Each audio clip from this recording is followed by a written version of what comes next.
Hi YouTube. This is Lauren. Lauren Losing, you like my shirt? Excuse me, sweater. So I'm going to do my video on foods that have helped me after weight loss surgery. I started getting out all my foods and realized there are a billion, so I'm just going to do kind of the important things. And I'll probably end up doing another video down the line and include the things that I couldn't do. Okay, so to start with, I'm only going to show you one book, but she has a bunch of cookbooks. This is Hungry Girl. This is her Hungry Girl to the Max cookbook.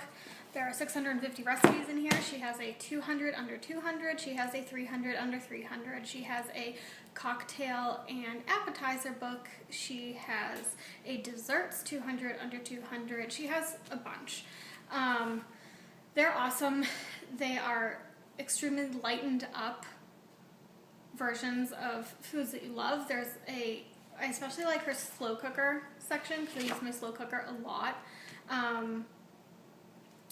There are definitely some carby recipes in here, but there are a lot of high protein recipes, and you can also do some substitutions. So I definitely recommend getting at least one of her cookbooks.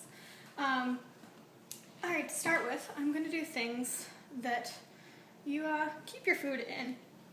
So I like fun drink holders. It obviously doesn't spice up your drink, but I don't know, it just makes me happy. This one I found, it was cool. It's like a soda top, but you pull this back and you drink out it that way. And it's reusable, and it's just fun. And then I know that Less of Sarah loves her Camelback one, which I also love. I find it a lot easier to get in my fluids through a straw. I know that immediately after surgery, a lot of people tell you not to use a straw. My nutritionist also told me not to use a straw. You drink faster, which is why it's easier for me to get my fluids. I'm sorry, my cat. This is Sam Adams. He is exploring. Yeah, so it's definitely easier for me to get in fluids now. Definitely listen to your nutritionist about that, because it can introduce air at first and it can make you uncomfortable. I'm going to preface the rest of this actually by talk to your nutritionist about what you can eat after. There are a lot of posts on Facebook with things to eat during, especially like the puree phase, that I couldn't eat. So please follow what your nutritionist says. If there's anything that I show you that yours tells you not to eat, don't eat it. All the things I'm going to show you are things that I was told that I can't eat. Okay. I found these little awesome containers at the dollar store. They were in the baby food section. So this is exactly a half cup, and this is exactly a cup. And I just find it really easy. I measure and I weigh everything. Actually, my digital scale is over here in the corner. Yep. So it's just really easy to not have to get out my measuring cup and to put these away. What goes along with this is I am out of the house a lot and actually not near necessarily a refrigerator. I'm out in my car running errands. I mentioned that my sister is super pregnant right now. I'm over helping her, and my dad. Oh, my mom's coming in right now. I'm making a YouTube video. So this is something that I use to bring my lunches around, and it's just kind of fun. I don't know if that makes a difference to you to make it fun for you, but it makes a difference for me.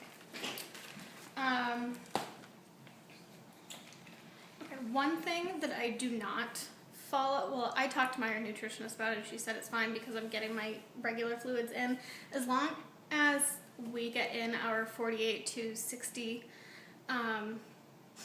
ounces of non-caffeine fluids, we are allowed to drink caffeine on top of that, just not too much.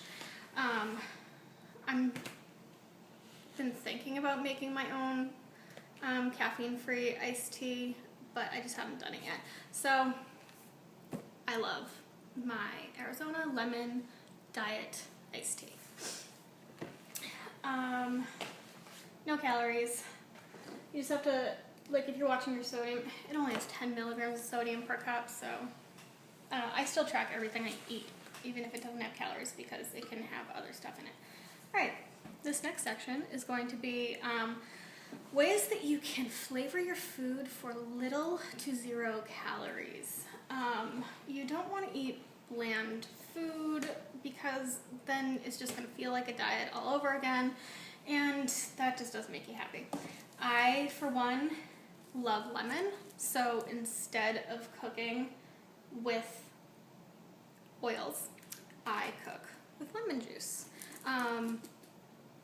Just be careful because you can get a lemon juice reduction, which becomes very strong, which I love, but I know a lot of people wouldn't, so you might want to cut it half and half with water. Another thing that I use are capers. Capers, if you've never had them, oh my god, I don't even know how to describe them. They're kind of bitter, but just like really delicious. But for about a tablespoon, there's like 5 calories in them. There's really not much to them. Garlic. I tend to use the pre-chopped garlic. It's just much easier to spoon out a little bit than to get out your garlic press, but if you want to do your garlic press, that's fine. Okay. I'm gonna say, no, I'll do this. Okay. I love spicy food, as I have mentioned in previous videos. These hot crushed peppers by Pastine are so good.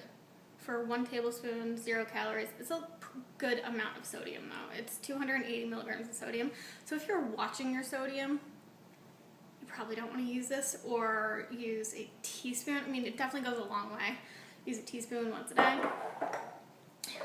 This is another sodium one, but hot sauce. I personally like Cholula. I know there's also Red Hot. Cholula makes a few different kinds. This is delicious. Okay, spices. Obviously, any spices. But if you want to get some mixed ones, Mrs. Dash makes the sodium-free kind. So I have Fiesta Lime, I have garlic and herb, I have extra spicy, I have a bunch of them. But I just like to add these to almost everything I cook just to make it really flavorful. If you're watching sodium and you don't want to put salt on your food, I first ran across this, kind of funny. I first ran across this when I was working in a nursing home, because a lot of people have to be on a special diet with no added salt, especially with their heart. So you can get something called no salt. It's sodium free. It's actually potassium chloride. Tastes the same. Don't use it in large amounts because it can taste a little funky in large amounts. And if you do have problems with your potassium level, you probably shouldn't take this. But ask your nutritionist about it. For a 1/4 teaspoon, obviously no sodium, no other things in it, but it is 650 milligrams of potassium. So ask your nutritionist before you use this. Okay, I'm going to get into a couple of processed things and fake-ish things that some people will not use. I'm just telling you what I use. I don't really have a problem with that kind of stuff. So the first one is Walden Farms 0-calorie barbecue sauce. I love barbecue sauce. There are so many out there with, it's just like, it's a lot more calories than you think it is, and a good amount of sugar and a good amount of sodium. So this one is, it does have a thing where it says trace calories if using a large amount or whatever. But it still does have a good amount of sodium in it. So there's nothing in it besides sodium. 210 milligrams for 2 tablespoons, but I only use maybe a tablespoon. And then I can't believe it's not butter. I prefer Olivio. It actually just tastes a little more natural to me. Tastes a little bit more like butter. So same kind of deal. There's only sodium in here. So 5 sprays has 15 milligrams of sodium. I usually end up using about 30 sprays, which is, 6 servings, and I just account for it in my Fitness Pal. Okay, so those are those things. Alright, I am going to go over some drink stuff and some things that are really easy on the go. Like I said, I'm on the go a lot. You know what? I'm not going to go over that. I'm going to make a second video because it is already over 10 minutes. Okay, so in my next video, I'm going to do things on the go and then kind of other basic foods that I eat. So round 2 coming soon.